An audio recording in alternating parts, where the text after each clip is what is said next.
Hello, dear students. Welcome once again. So, today we are starting a new chapter in ERBC. तो आज के इस video के अंदर हम जो ERBC के अंदर यूज होने वाले दो कोड्स के बारे में बात करेंगे। तो पहले कोड का नाम है IS 4326 and the another code is IS 19320। तो दोस्तों ये जो कोड हैं these are use for the general design of the buildings.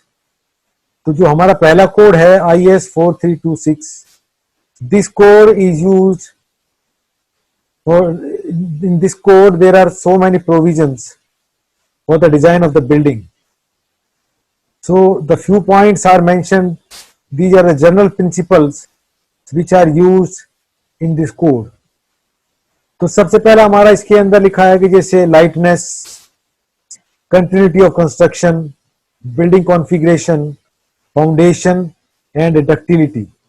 So these are the various few principles, general principles which we observe in this code IS 4326. So what is the meaning of lightness? मतलब जो हमारी जो construction है it should be light. Light means we should use the material which has got a very less dead weight, so that in case of any eventuality जो अगर damage होता है तो उसके अंदर से बिल्डिंग अगर वजन कम होगा तो उसकी वजह से नुकसान कम होगा।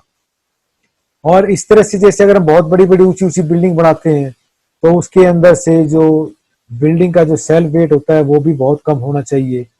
तो इसीलिए हमारा पहला कॉन्सेप्ट ये है कि lightness, the structure should be light. Number two, the principle is continuity of construction.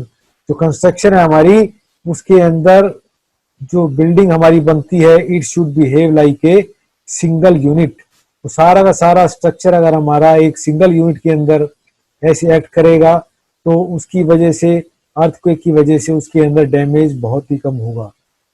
तो इसीलिए दूसरा पॉइंट हमारा ये है कि जो कंटिन्यूटी है कंस्ट्रक्शन के अंदर it should be maintained. Number three point, building configuration. हमारी बिल्डिंग की कॉन्फ़िगरेशन इस तरह से होनी चाहिए कि there should be symmetry in the building. जैसे अगर बिल्डिंग के अंदर अगर हमारी सिमेट्री होगी तो उस तरीके से it will lead to the less dangerous situation. Number two point इसके अंदर कॉन्फ़िगरेशन में हमें ये रखना है कि जो बिल्डिंग का जो डिजाइन है वो सिंपल होना चाहिए, रेक्टेंगुलर डिजाइन होना चाहिए, सिंपल डिजाइन होना चाहिए। तो जितना हमारा बिल्डिंग का डिजाइन सिंपल होगा उतना ही अर्थ के पॉइंट ऑफ व्यू से वो हमारा स्ट्रक्चर ज्यादा सुटेबल रहेगा। इसी तरह से जो बिल्डिंग्स के अंदर अगर मान लिया हमारा बड़ी बिल्डिंग है उसके अंदर हम उस बिल्डिंग के जो ब्लॉक्स हैं अगर उनको अगर सेपरेट कर देते हैं तो भी उसकी वजह से जो बिल्डिंग है हमारी it is less prone to the earthquake.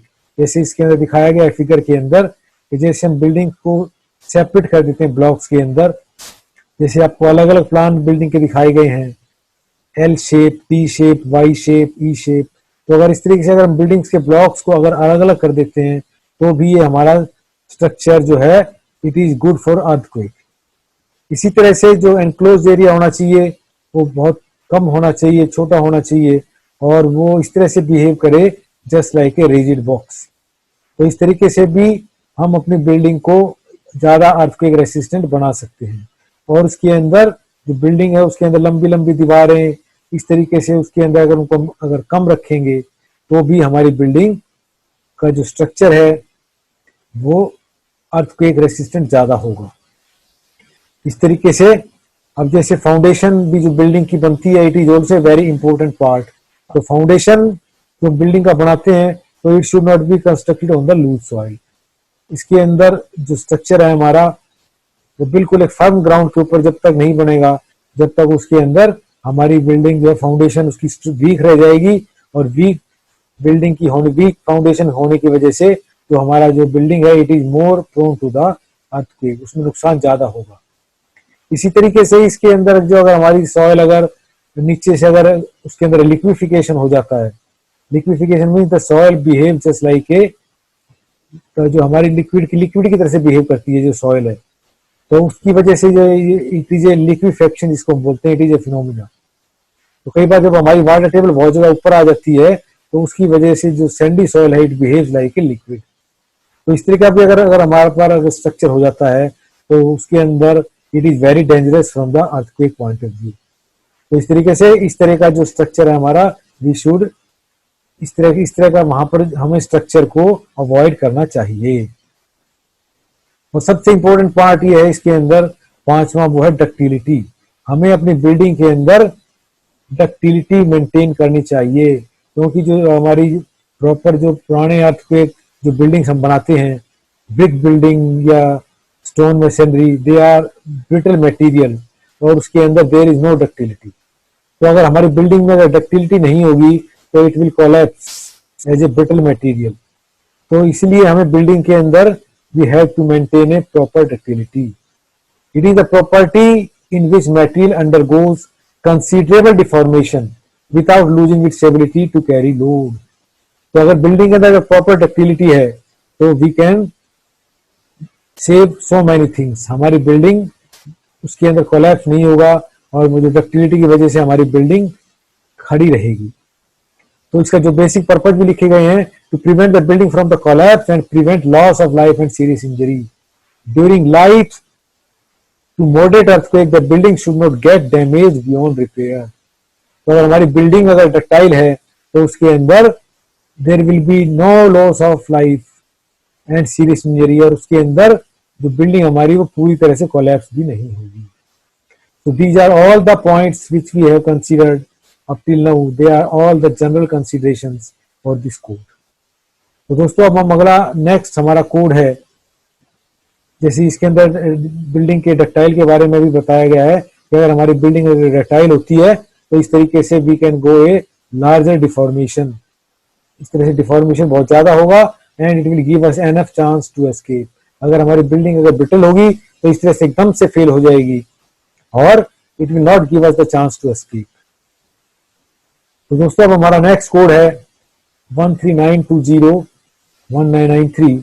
This code is about ductile detailing.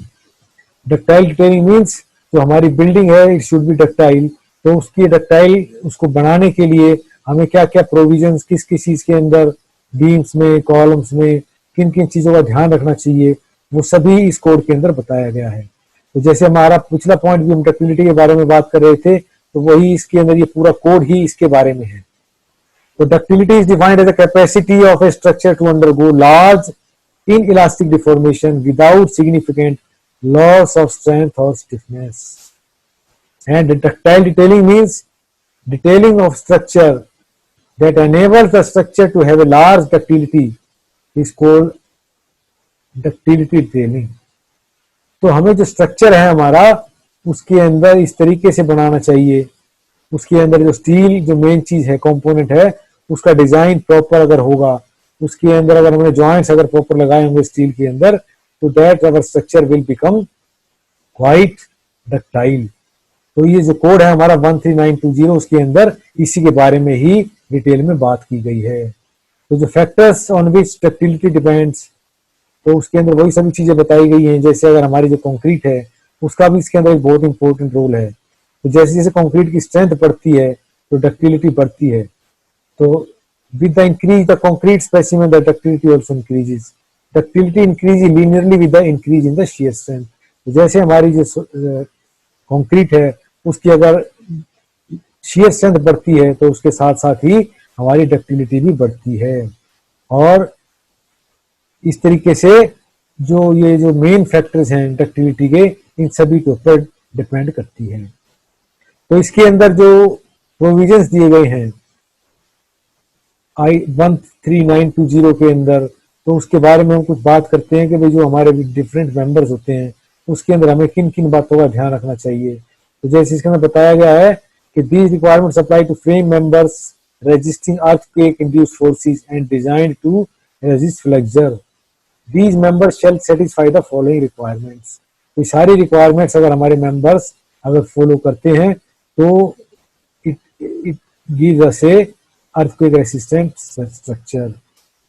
तो जैसे लिखा था factored axial stress on the member under earthquake loading shall not exceed 0.1 FCK। जो हमारी कंक्रीट की स्ट्रेंथ होती है FCK, उसके अंदर जो स्ट्रेस जो होगी इससे ज्यादा नहीं होनी चाहिए। The member shall preferably have a width depth ratio of more than 0.3। The width of the member shall not be less than 200 mm। जो बीम हमारा बनता है उसके अंदर उसकी जो विड्थ है वो 200 mm से कम नहीं होनी चाहिए। The depth D of the member shall preferably be not more than 1/4 of the clear span. जो डेप्थ है बीम की इससे क्लियर स्पैन के 1/4 से ज्यादा नहीं होनी चाहिए। इसी तरह से जो लॉन्गिट्यूडनल रीइंफोर्समेंट डालते हैं उसके अंदर तो उसके बारे में बताया गया है कि इसकी जो कम से कम भी 2 बार ऊपर होंगे 2 बार नीचे होंगे। जो मैक्सिमम स्टील रेशियो है किसी भी फेस के ऊपर 0.025 से ज्यादा नहीं होगा। और इसके अंदर जो positive steel at the joint face must be at least equal to the half the negative steel at that face. तो जो पॉजिटिव नेगेटिव स्टील होते हैं उसके बारे में बताया गया है। इसी तरीके से जो स्ट्रिप्स जो हम डालते हैं किसी भी बीम के अंदर जो स्ट्रिप जो है वो किस तरह के होने चाहिए, उनके अंदर क्या क्या चीज उसकी क्या क्या उसके अंदर डायमीटर होना चाहिए, कितनी उनकी स्पेसिंग होनी चाहिए, ये सभी इस कोड के अंदर बताया गया है। तो ये स्ट्रिप्स के बारे में है। तो they prevent the concrete from bulging outwards, they prevent the buckling of the longitudinal bars. कम से कम भी 6 mm का डायमीटर होना चाहिए। कई जगह पर 8 mm का भी इस्तेमाल करते हैं। The maximum spacing of the strip should not exceed half the depth of the beam. The contribution of the bent up bars, क्योंकि जो हम बीम बनाते हैं उसमें बेंट अप बार्स भी डालते हैं। हम ये मान के चलते हैं कि जो कंट्रीब्यूशन होगा बेंट अप बार का shear resistance के लिए that will not be considered, only the stirrups which we are providing जो वो रेसिस्टेंस देंगे that will be considered।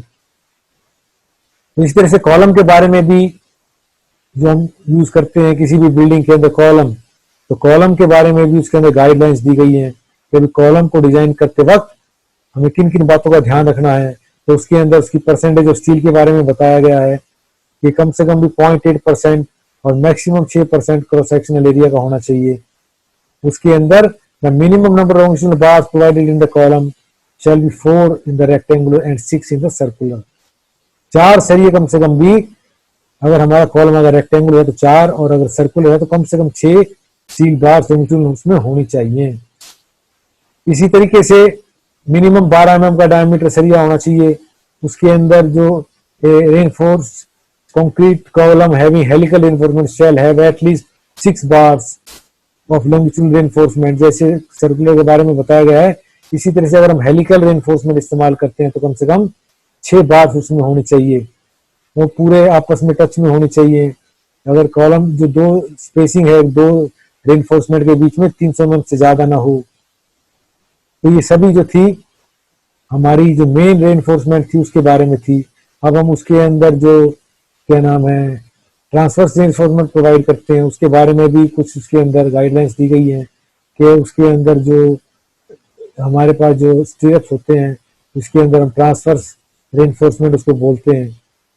तो उसके अंदर कम से कम भी the least rated dimension of the compression member, जो सेक्शन है हमारा उसका जो डायमेंशन है कम से कम उतनी हो। पिच, अब हम पिच की बात कर रहे हैं उनकी 16 times the smallest diameter of the longitudinal bar to be tight and 48 times of the diameter of the transverse reinforcement। तो इसके अंदर 3 चीजें बताई गई हैं कि जो लीस्ट लेटरल डायमेंशन या जो स्टील हम इस्तेमाल कर रहे हैं मेन रेनफोर्समेंट के अंदर उसका 16 टाइम्स, और जो हम उसके अंदर ट्रांसवर्स रेनफोर्समेंट इस्तेमाल कर रहे हैं उनको बांधने के लिए उसका 48 टाइम्स। इन तीनों में से जो भी मिनिमम है वो हमारी पिच होनी चाहिए। दूसरी इसका डायमीटर है, the diameter of the polygonal links or lateral ties shall not be less than the 1/4 of the diameter। जो मेन रेनफोर्समेंट है उसका 1/4 या 5 mm नहीं तो 6 mm से कम नहीं होनी चाहिए। तो ये उसके बारे में बताया गया है ट्रांसवर्स रेनफोर्समेंट के बारे में। इसी तरह से अगर हम हेलिकल अगर उसमें इस्तेमाल करते हैं तो सर्कुलर कॉलम देते हैं उसके अंदर हम जो रिंग बनाते हैं वो हेलिकल रेनफोर्समेंट के फॉर्म में भी इस्तेमाल कर सकते हैं। तो उसका जो हेलिकल रेनफोर्समेंट का जो डायमीटर है वो 1/4 ऑफ द मेन डायमीटर या 6 mm से कम नहीं होना चाहिए।